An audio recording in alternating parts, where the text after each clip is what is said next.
안녕하세요. 저는 서울대학교 기계항공학부의 김종환 교수님을 대신해서 이번 강의를 맡게 된 공력 시뮬레이션 및 디자인 연구실의 최요한이라고 합니다. 저는 오늘 공학도의 관점에서 봤을 때 이 계산과학이라는 분야가 어떻게 이용되고 있는지에 대해서 말씀을 드리려고 하는데요. 본 강의가 지금 다루고 있는 내용이 여러분께 좀 생소하게 다가올 수도 있고 좀 어렵게 느껴질 수도 있겠지만 여러분이 공부하고 계시는 이 계산과학이라는 분야가 이렇게 이용되고 있구나, 아니면은 이렇게 중요한 역할을 하고 있구나라는 사실을 알아가는 그런 시간이 됐으면 합니다. 이 여러 과학이나 공학 분야에서 연구를 할 때 크게 세 가지 접근 방법을 들 수가 있는데요. 바로 실험과 이론, 그리고 계산입니다. 실험이나 관측을 토대로 이론을 세우게 되면 이 이론을 통해서 나온 수식을 계산을 하게 되는데, 옛날에는 이러한 수식들이 있음에도 불구하고 계산을 하지 못하는 경우가 많았습니다. 하지만 이 컴퓨터의 발달로 인해서 이제는 예전에 계산하지 못했던 그런 문제들도 계산할 수 있게 되었는데요. 바로 이런 컴퓨터의 발달로 인해서 오늘날 주목받게 된 분야가 바로 계산과학입니다. 본 강의에서는 계산과학 중에서도 핵심이라고 할 수 있는 이 수치 해석에 대해서 한번 소개하도록 하겠습니다. 자, 먼저 수치 해석이란 무엇일까요? 이 수치 해석은 수학이나 과학 혹은 이제 공학에서 나오는 이 문제들을 다룰 때 이제 정확한 해를 구하는 것이 아니고 수치적으로 근사된 해를 구하는 방법에 대해서 연구를 하는 학문입니다. 그래서 예를 들면 여러분이 이제 잘 아시는 이 루트 2라는 숫자는 이제 무리수로 정확한 값을 구할 수가 없게 되는데요. 이제 한 변의 길이가 1인 정사각형의 대각선의 길이가 바로 루트 2가 되는데, 이 수천 년 전에 이 바빌로니아에 있는 사람들이 이 정사각형의 대각선 길이, 즉 루트 2를 구하기 위해서 60진법의 수들을 이용해서 루트 2라는 숫자를 근사적으로 구했던 그런 기록이 있습니다. 마찬가지로 이 아래에 보이는 수열은 이 루트 2라는 숫자를 구하기 위한 이제 수열인데요. 그 A0라는 이제 초기 값을 임의의 양수라는 값을 여러분이 주고 이 수열을 따라서 계속 풀게 되면 루트 2라는 숫자로 점점 수렴해 가는 그런 값을 확인하실 수가 있습니다. 그러니까 이 두 방법 모두 루트 2라는 숫자를 정확하게 구하는 것이 아니고 이제 근사적으로 가까운 그 값을 구하는 일종의 수치 해석적인 방법 중에 하나라고 볼 수가 있겠습니다. 그럼 이 수치 해석이라는 분야의 장점과 단점에 대해서 말씀을 드리겠는데요. 이제 기존에 있던 방법을 통해서 문제를 해석할 시에는 이제 여러 제약 조건이 좀 따릅니다. 그래서 문제를 해석할 때 이런저런 제약이 있기 때문에 문제를 푸는데 어려움이 있는데, 이 수치적인 방법을 통해서 접근을 하게 되면 이러한 제약 조건에서 비교적 자유롭게 접근을 하고 문제를 해석할 수가 있게 되는데요. 반면에 이 수치적인 방법을 통해서 해를 구하게 되면 정확한 방법으로 해를 구하는 것이 아니고 근사된 방법으로 해를 구하는 것이기 때문에 아무래도 이 오차라고 하는 것이 항상 따라오게 됩니다. 그래서 이 오차를 줄이는 게 이 수치 해석에서 굉장히 중요한 그 이슈 중에 하나가 되고요. 아까 강의 전에 말씀드린 것처럼 공학이나 과학 이 분야에서 연구를 할 때 크게 세 가지 접근 분야가 있다고 말씀을 드렸는데요. 아까 말씀드린 대로 실험과 이론 그리고 계산인데, 여기서는 이제 계산 중에서도 수치 해석에 대한 내용을 다루도록 하겠습니다.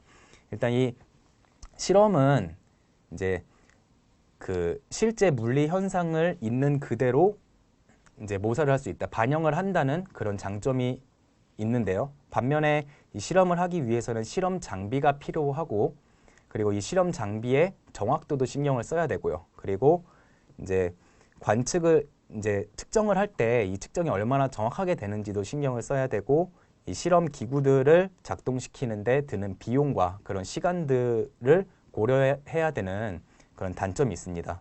이제 이론적으로 접근을 할 때는 흔히 이제 우리가 수식적으로 어떤 것을 표현을 하고 이 수식을 방정식을 푸는 것을 얘기를 하는데요. 이렇게 이론적으로 접근을 하게 되면 명확하고 일반적인 정보를 얻을 수 있다라는 장점은 있지만, 이제 정말 굉장히 간단한 그런 물리적인 현상에 국한돼서 그 문제에 대해서만 풀 수 있다라는 이런 단점이 있습니다. 또한 뒤쪽에서 말씀을 드릴 텐데, 이 실제 물리 현상을 방정식으로 표현을 하게 되면 이제 선형 방정식과 비선형 방정식을 나눌 수가 있는데요. 이제 복잡하고 실제에서 많이 일어나는 그 물리적 현상은 대부분 이 비선형 방정식을 따르게 되고 이제 간단한 물리적 현상만 이제 한해서만 이 선형 방정식을 표현을 할 수가 있습니다. 그렇기 때문에 이론적으로 접근을 하게 되면 이 선형 방정식으로 표현이 되는 간단한 물리적 현상만 해석을 할 수 있다는 이런 단점이 있고요. 반면에 수치적으로 접근을 하게 되면 좀 전에 말씀드린 이런 선형 방정식이나 비선형 방정식 이런 거에 이제 구애받지 않고 이제 조금 더 자유롭게 접근을 할 수 있다는 그런 장점이 있고요. 비선형 방정식도 얼마든지 풀 수가 있기 때문에 앞서 말씀드린 간단한 간단한 물리적 현상뿐만이 아니라 복잡한 물리적 현상 또한 해석할 수 있다는 것을 나타냅니다. 이러한 장점들이 있는 반면에 말씀드린 대로 이 수치적인 방법으로 접근을 하게 되면 항상 오차라는 것이 존재를 하고요.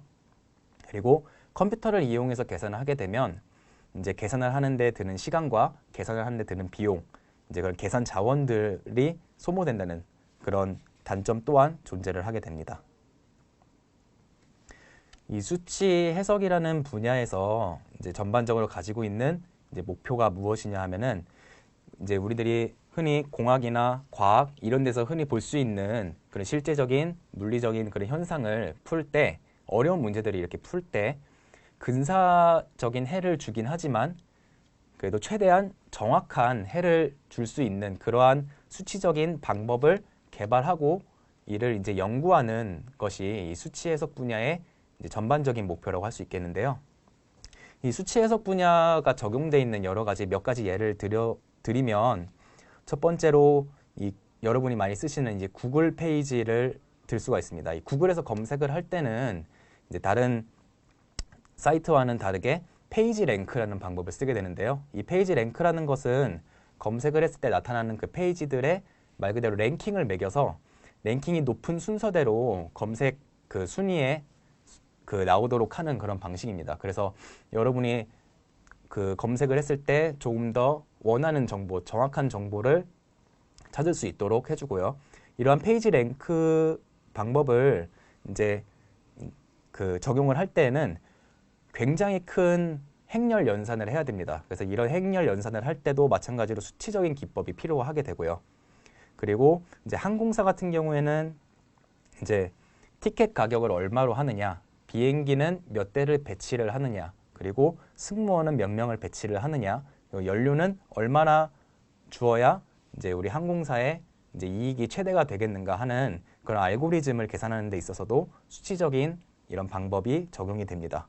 마찬가지로 자동차 회사 같은 경우를 예를 들면 자동차 회사에서는 이제 자동차의 이제 충돌 실험이라는 것을 하게 되는데요. 이 충돌 실험은 물론 실제 실험도 하게 되지만 이 실험을 많이 하게 되면 비용적인 측면이나 시간적인 측면에서 많이 손해가 되기 때문에 그 컴퓨터 시뮬레이션을 이용해서 이제 자동차 이 충돌 실험을 하기도 합니다. 물론 이 컴퓨터 시뮬레이션을 한다는 것 자체가 수치적인 기법을 이용을 해서 이런 문제를 해석한다는 예고요. 이러한 예들 외에도 정말 다양하고 많은 분야에서 수치 해석 분야가 적용이 되고 있습니다.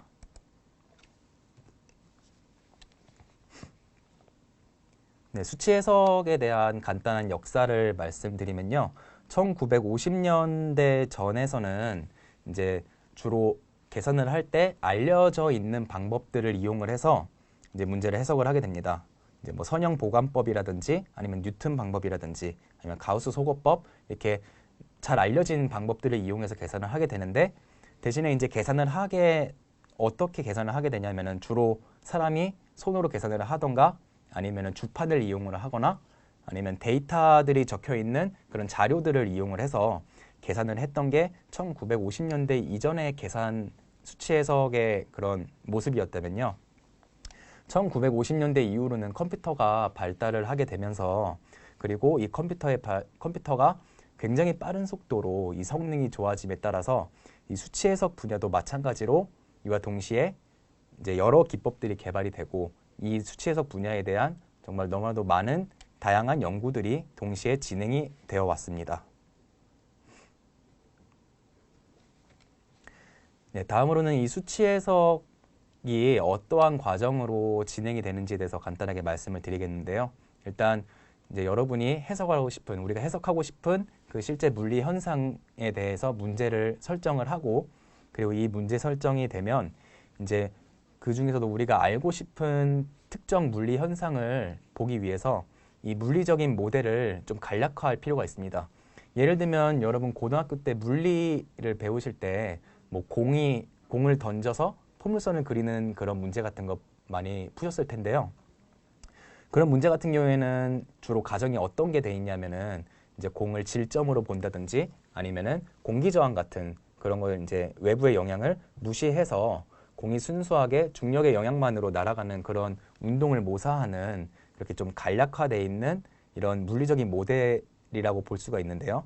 마찬가지로 이렇게 우리가 보고 싶은 물리적 현상에 국한돼서 이제 물리적인 모델을 설정을 하면 이 물리적인 모델을 이제 수학적인 모델로 표현을 해야 됩니다. 이 수학적인 모델로 표현을 한다는 것이 결국에는 방정식의 형태로 이 물리적인 현상을 나타낸다는 것인데요. 이렇게 방정식의 형태로 나타내게 되면 이것을 이산화라는 과정을 통해서 이 방정식을 근사를 하게 됩니다.